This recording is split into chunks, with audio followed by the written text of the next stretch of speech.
First, let me say how very proud I am of the swift and decisive and determined work of law enforcement officials on this case throughout the country. I know every American is proud of them too. Their continued vigilance makes me sure that we will solve this crime in its entirety and that justice will prevail. Today, I want to say a special word of thanks to the Justice Department under the able leadership of the Attorney General, to Director Free and all the hundreds of people in the FBI who have worked on this case, to the men and women of the Bureau of the Alcohol, Tobacco, and Firearms, to all the federal authorities, and to all the state and local law enforcement officials, especially those in Oklahoma who have been working on this case. And of course, I'd like to say a personal thanks, as I know all Americans would, to the Oklahoma lawman whose vigilance led to the initial arrest of the suspect. As I said on Wednesday, justice for these killers will be certain, swift, and severe. We will find them, we will convict them, and we will seek the death penalty for them. Finally, I know I speak for all Americans when once again I extend our deepest thanks to the brave men and women who are still involved in the rescue teams. Let us not forget them. There is a lot of work for them still to do. It is difficult and it is often heartbreaking now. Our thoughts and prayers that continue to be with the people in Oklahoma City, and let me say again, you will overcome this moment of grief and horror. You will rebuild, and we will be there to work with you until the work is done. President, is there a sense now, sir, that this was not a foreign threat, that this was something from within our own borders? Let me say that I have never, and the Justice Department has never said that it was a foreign threat. But the most important thing that you understand is that even though this is a positive development, this investigation has a lot of work still to be done in it. And therefore, it would be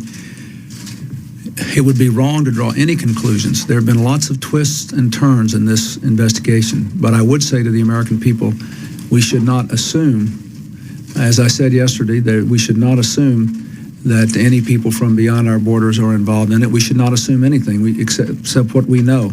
Any idea about motive, Mr. President? Anything in terms of the one suspect who's been arrested? Any feeling about where he was, or who he was, or what he was up to? I would defer with the same comment that the Attorney General and Director Free had on that. We simply must not speculate on that at this time. Mr. President, will this prompt the United States or the government to take a new and a tougher look at the white supremacist groups, the hate groups, the militias? Is this going to trigger any kind of crackdown? Let me say that we need to finish this investigation now. We need to focus on this investigation. We need to finish this investigation. We need to finish the rescue. We then need to obviously examine anew, as we will over the next few days, the sufficiency of our efforts in the whole area of terrorism. Maybe it would be helpful, let me just take a few moments to talk about what we have been doing for the last couple of years before the Oklahoma City incident, because I think it is apparent to any observant person that all civilized societies have to be on their guard against terrorism.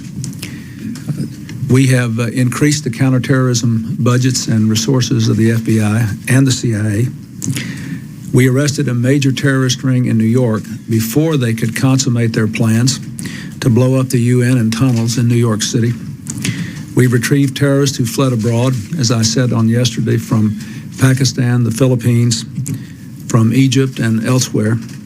We broke up a major terrorist ring before they could consummate their plans to blow up airplanes flying over the Pacific.